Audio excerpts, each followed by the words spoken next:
Hi, and welcome back to the Speak English podcast. I'm David, and I'm so excited to be here with you today. Hey there. I'm Sarah, and we're thrilled you're joining us again. This podcast is all about helping you improve your English in practical ways. Exactly. Whether you're looking to get ahead in your career or simply want to sound more confident in business conversations, we've got you covered. Today, we're diving into some essential business phrases and tips that you'll use in meetings, emails, and presentations. That's right. We know that speaking English in the workplace can be a challenge, but with the right tools, you can make a big impact. Let's get started. All right, let's kick things off. One of the most common situations in business where English comes into play is during meetings. Whether you're presenting an idea or discussing a project, knowing how to express yourself clearly is key. And it's not just about using the right words, it's also about being confident in what you say. We'll focus on some key phrases today that you can use in any professional setting to sound more fluent and more natural. Exactly. You don't need to sound like a native speaker, but you do need to be clear and professional. In business, time is valuable, and you need to be able to communicate your thoughts effectively. Today, we'll teach you some phrases that will make your communication stand out in meetings, whether you're introducing a topic, agreeing with someone, or making a suggestion. Let's start with something simple but important. Introducing a topic in a meeting. A good way to start is by saying, "Let's begin with," or "I'd like to start by discussing." These phrases are great because they're clear, professional, and immediately let people know what the conversation will be about. Yes, and it's also important to be able to summarize what's been discussed. In business, meetings often jump from topic to topic, and being able to summarize key points shows that you're paying attention. A simple phrase like, "So, to recap," or "just to summarize," can be really helpful to make sure everyone is on the same page. Another crucial aspect of business communication is making suggestions.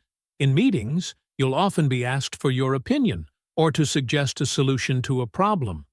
A great way to do this is by saying, "I would recommend," or "one possible solution could be."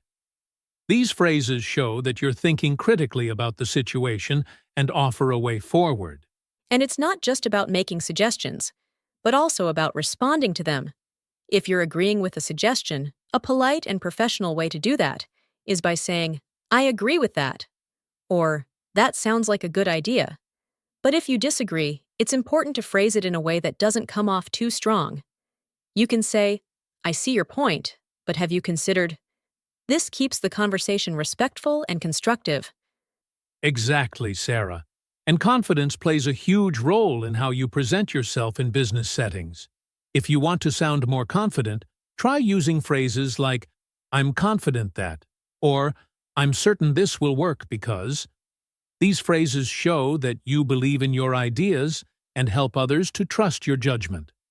That's a great point, David. Confidence is key. But remember, it's also important to be polite and open to feedback. In the business world, being a good listener is just as important as speaking clearly. So, when you're listening to someone's opinion, it's helpful to use phrases like, "That's an interesting point," or "I see what you mean." This shows that you value others' opinions and encourages a collaborative environment. Now, let's talk about written communication. In today's business world, most of our communication happens over email. It's important to be clear and professional in your emails. So, let's look at a few phrases that you can use. A good way to start an email is with a polite greeting, such as, "Dear name," or "Hello name." This sets a professional tone right from the start. Absolutely. And don't forget to use a clear subject line. This is the first thing people see when they receive your email, so it needs to be informative and straight to the point. For example, "Meeting agenda for tomorrow," or "Follow up on Project X." This makes it easy for the recipient to know what the email is about before even opening it. Good point, Sarah. After your greeting, make sure you get straight to the purpose of your email.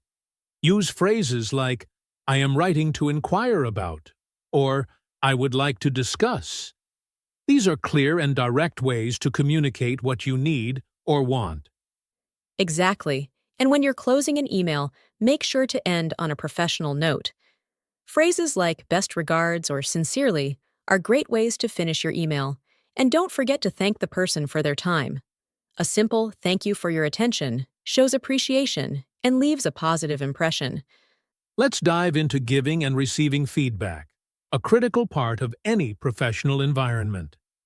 Giving feedback can be tricky, especially when you want to be constructive. A good approach is to start with positive feedback, using phrases like, I really appreciate how you, or you did a great job on.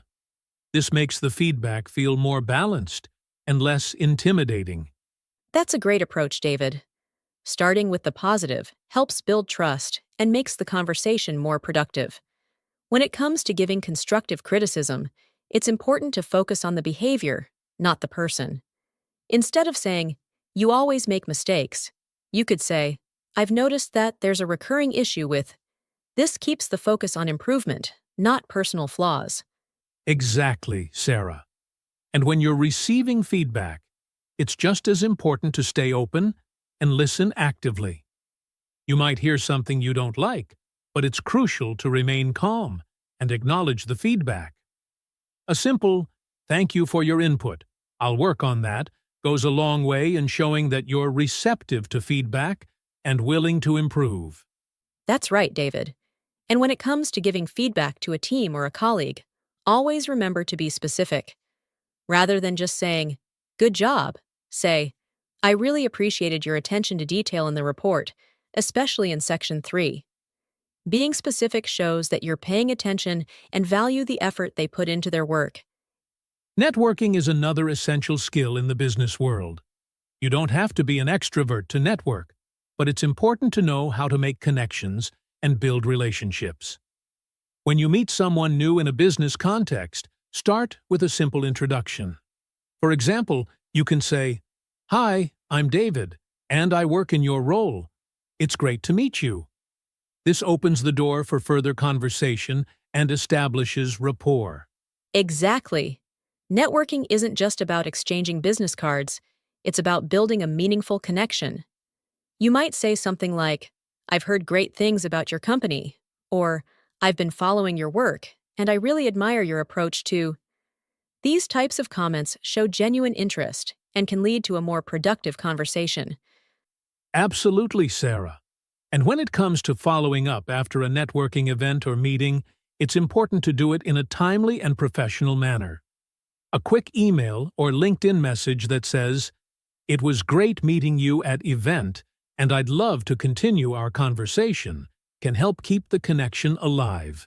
It shows that you value the interaction and are interested in building a professional relationship. Great point, David. Don't forget, networking is a two-way street. It's not just about what you can get out of the relationship, but also how you can help the other person. A good approach is to think about how you can offer value. For instance, you might say, I know someone who could help with your project. Would you like me to introduce you? This shows that you're thinking about how to support others, which makes your networking more effective. As we come to the end of our podcast today, let's talk about concluding a business conversation with clarity.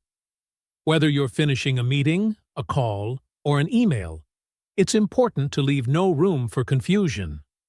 A good way to end a conversation is by summarizing the next steps. You might say, So, just to confirm, the next steps are. This ensures that everyone is on the same page. Exactly, David. A clear conclusion is vital in business.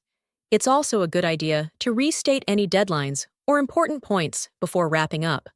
For example, I'll send you the report by Friday and we can review it next week. This reinforces the timeline and makes sure that nothing falls through the cracks.